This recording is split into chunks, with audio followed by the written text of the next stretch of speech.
Shares for beginners. How much reward money did I actually get? And it was roughly 300. So I got 300 back for all my shopping and $180 from the stock market appreciation, and dividends are reinvested. So it's already there where I said, it's actually interesting that really this more often small amounts and sometimes a couple of cents or more, $1 here, $2 there makes all the difference on the long run. G'day and welcome back to Shares for Beginners. I'm Phil Muscatello. I'm often asked about how to start investing with very little money. Sometimes there just doesn't seem to be anything left over after all the bills have been paid. That's where fintechs have stepped in to provide innovative and unusual ways for people to get invested. My guest today has a really interesting way to get started in the market right now. Hello, Christian. Hey, Phil. Thanks for having me again. Oh, thanks very much for coming on. So Christian Eckelmann is the co-founder and CEO of Upstreet, an app that allows you to earn fractional shares and ETFs as you shop. And you've been on the podcast before, as you say, so give us the Upstreet overview again. Yeah, as you mentioned, so you sign up to Upstreet, you link your credit card or debit card, and then you can shop at Marley Spoon, for example, and every time you get your box, you get fractional shares in Marley Spoon. So 2% on $100, so $2 in shares every time, every week. How long have you been operating for? Over a year now, so it's time flies. And how's the experience been? Yeah, it's the startup roller coaster. Yeah. So it's we hear about this with fintechs all the time. All the time, yeah. So it's literally that, but it's not the roller coaster like in a month. You have it daily and up and No, so it's challenging. It's a crowded market. There's a lot happening in fractional shares. There's a lot happening in fintech. We're launching a couple of new products to get more excitement, more value to our users. I think for our enterprise, it's really worthwhile working with us. So we just got some really, really good numbers with one of our enterprise clients. They're super happy. But it's more, we are a two-sided market model where we have enterprises and we have the user, and we give more value to the user. And that's probably the plan for the next 12 months to get more products out there to excite and entertain our users. When you say the enterprise, that's Marley Spoon, and then there's the user, yes, who are the people that are getting shares. So this is a kind of loyalty scheme, isn't it? It is. Yeah. What's it similar to? I mean, is it like Qantas frequent flyer points? Or I think to frequent flyer points, we are basically counter-positioned. Mm-hmm. What I mean with that is, if you look at a frequent flyer point, what's the value of a frequent flyer point? You don't know. You can use it for a gift card, or that's then 0.001 cent or so per point, or you use it for an upgrade into First, which is 40-50 cents per point. But it's highly unlikely that you get that, and you need a business class to be upgradable. And then you cannot even redeem it all the time when you want. Versus if you look at a fractional share in Marley Spoon, I tell you every day what the value is, and you can sell it anytime and take the money and do whatever you want with it. It's completely transparent, and you can do whatever you want with it. And who are some of the other companies that are offering this service? So we have over 300 companies now on board. So you can shop at Booking.com and get your travel for next year sorted, and you get fractional shares then back with them. eBay, Avis, the Iconic is in there.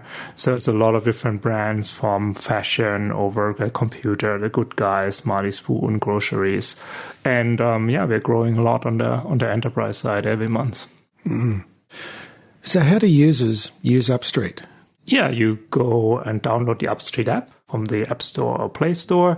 You onboard, where you need to give us the minimum data we need, and that's your name, your address, your date of birth. We need to do a KYC and AML check, so it's a regulatory requirement. So what's the KYC check? This is Know Your Customer, and we need to do that to prevent money laundering and financing terrorism. It's called AntiMoney Laundering and Counterterrorism Financing Laws. Oh, is that a terrorism thing, is it? I think so. I thought it was a safety for the customer sort of thing, because KYC checks are common just about everywhere now, aren't they? Yeah, you need to know your customer. But AML is anti-money laundering. So it's against money laundering, so that you don't take money from illegal activities like drug sales or organized crime and use financial products to hide the source of income. Someone from the bikie lab, but also buying shares on Upstreet. Yeah, exactly. You buy shares and then you sell it and cash out. But AML and anti-terrorism financing. So you could basically, someone could buy a lot of things. It would be very expensive to do it via Upstreet because you get just 2% back, but then you could cash out. Money laundering is not cheap. I think there are cheaper ways to do it. But I am not an expert in that. I just know my knowledge from Hollywood movies. So that's where we learn so much, isn't it? It's like opening a bank account. It's very similar to opening a bank account. You have almost the same rules there. And then you link your bank account.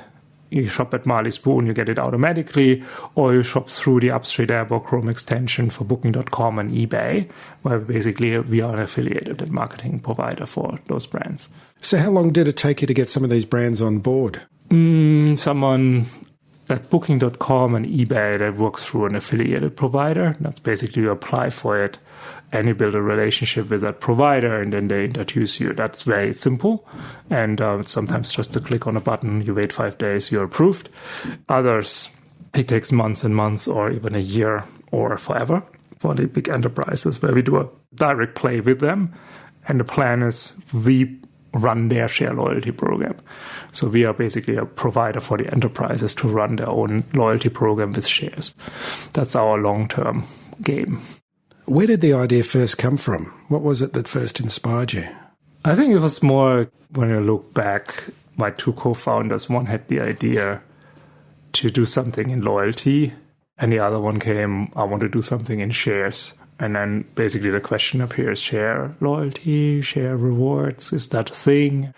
And then basically started doing the research, and you find 3, 4, 5 companies in the last 20 years who has tried to do that. You find a US company who just raised $15 million to build something like that in the US. And then you say, hey, this is maybe something. And then you try to understand, why didn't it work 10 years ago?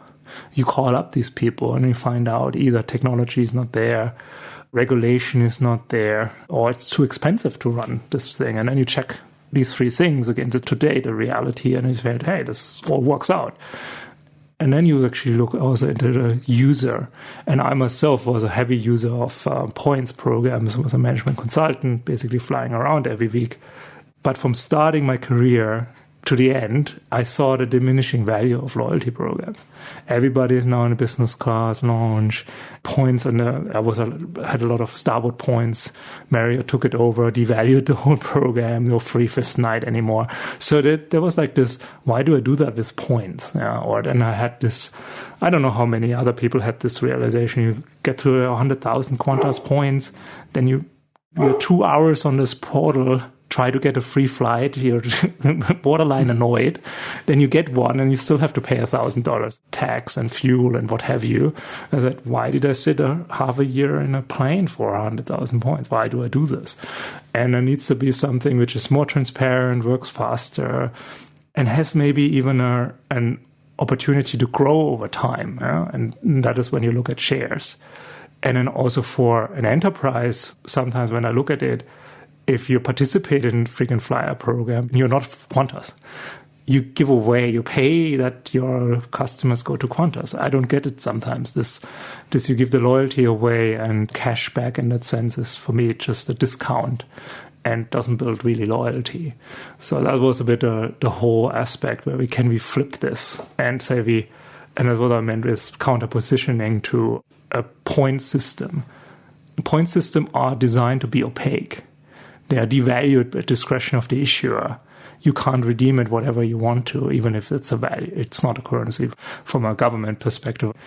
And then we provide something which tells you all the time, this is the value you have. Well, it's actually something that's real. It's traded on a market. It's traded on a market. Yeah. You can sell it. You can redeem it. You can take it in your bank account and you could do whatever you want with it. So I think that's a completely different approach to it.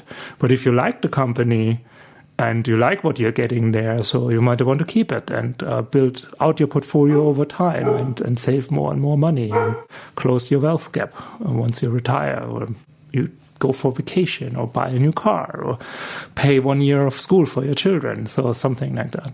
Peter Lynch is famous for his investing advice where you go to the company that you like shopping with or like using as a consumer, and then you see if there are other people who seem to like using it, and that is often the beginning of an investment thesis. And this really works in this kind of similar way, doesn't it? Yeah, you vote with your feet, basically. You walk into the shop, you shop there, and you get a partial interest in the company and in its success. And you're part of this success. You're basically a small part, but if you go more often and you don't go to the competitor, that was also the big thesis in the beginning when we started Upstreet, that people was really, every time you shop, I give you a little bit of the company as a thank you, as a reward, you will change your behavior. That was the whole idea behind. And now 1 year in, we did a lot of quantitative analytics, and we can see it in the numbers. And the numbers are big. They're really big and really promising. And then we even did qualitative analysis where we called up people, and we had 2 people saying, hey, yeah, I was always shopping at eBay and at Amazon. Now I get shares when I shop at eBay through Upstreet, so I only go to eBay now. I'm not going to Amazon anymore because I get something of value, and I value these shares. Probably they value it more than the real value is. Yeah? So that's another effect that human beings, you can say, hey, that's only $5, but I value it at 10. Yeah?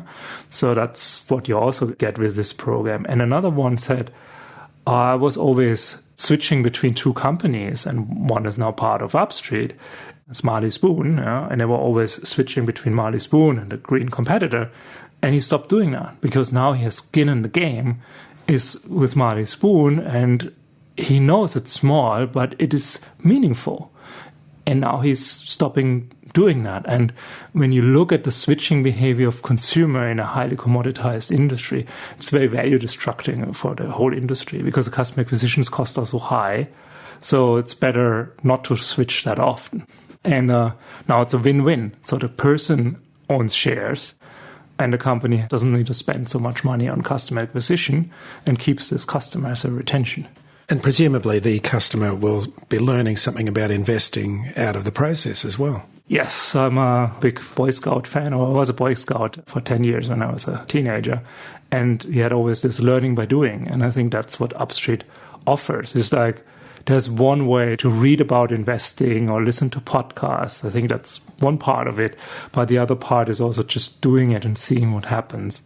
And Upstreet offers this in a contained space. It's easy to sign up, and you get a discount on your purchase, which is you're paid out in shares.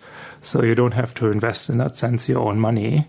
And you can just get started and see how it goes. And if you like it and if you want to learn more, there's so many sources where you can educate yourself more, podcasts and articles and what have you. Yeah.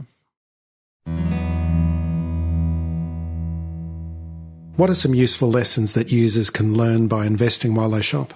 I think it's always, I take myself as an example. So I'm an early user of Upstreet, of course.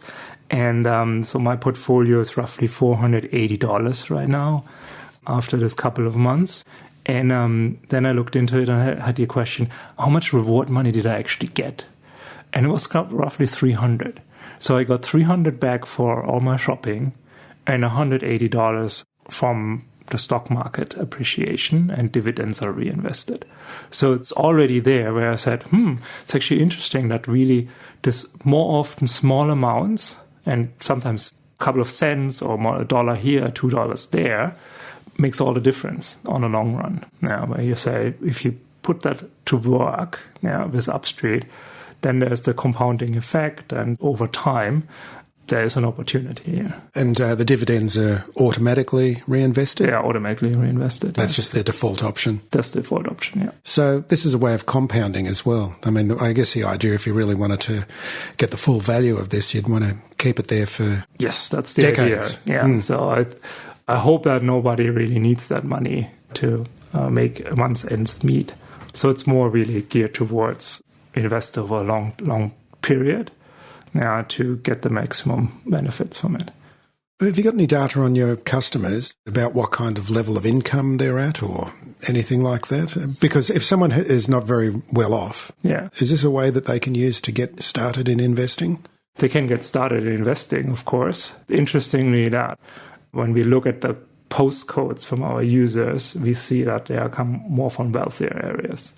world is a bit unfair. If you're higher educated, you see the Upstreet proposition and then you get it and you sign up, because what's the downside not getting the shares? Yeah, so that's what we see in our data. So it's overrepresentative, the richer areas of Sydney or Melbourne. Do you need a brokerage account to use Upstreet? No, so Upstreet is a fund structured as a unit trust. So the shares are held on trust for the benefit of the investor. You are issued units in a unit trust that correlates to the shares you invest in. So what you need is an Upstreet account, and then the fund holds the shares on your behalf. But you get the dividends, you get the franking credits, and you get the fluctuation of the share price. My lawyers told me now that I have to say, for more information on how the fund works, you can always read our product disclosure statement that's available on our website. Are there any tax reporting requirements? Yes, of course. You have to pay tax on capital gains, and there may be other tax obligations. Again, the lawyer said, I need to say, our product disclosure statement contains more information about this topic. And the dividends as well? Dividends, yes. And at the end of the financial year, we will provide you a tax statement. And if you choose to provide a TFN number to us, optional, not mandatory, we will also pre-populate it to the ATO into the portal. So it's basically just a click of a button to get that all done. Christmas is fast approaching, and tell us about the latest Upstreet product. Yeah, so we're happy to announce we will launch share gifting to Christmas. It's like an e-gift card where you can send electronic gift card to your friends, but this time with shares. So in total, 40 different securities. And then you can send from $10 started up to $1,000 to your friends and family in shares with a greeting card or even a funny video. We also send on demand, so meaning you can set it up that it will be delivered on the 25th at 3 p.m. because you know there's the dinner and then you all give the present at that time. And then we will deliver it via email and SMS. We have also 3 ETFs. So one is sustainability, so the FAIR from Beta Shares. We have an ASX 200 ETF and then a FANG ETF, so FANG, a technology ETF. So gift cards are not a new idea, Christian. What's the difference between a traditional gift card and the Upstreet gift card? Very interesting question. They're very, very different from a mechanics point of view. So if you look at a normal gift card, how that model works is if you give $100 in a fashion company as a gift card to your friend, you pay only $100 for it. The company gets maybe 80 from the 100. 20 in between are for the big retailer who sells the card and the card provider, and they need to be printed. And the transaction fee for the credit card. And that's all in this $20. But the fashion company can afford it because they have 50-60% gross margin on that. So they basically give you a discount. And they also know you never spend only $100. You actually spend $200, $250.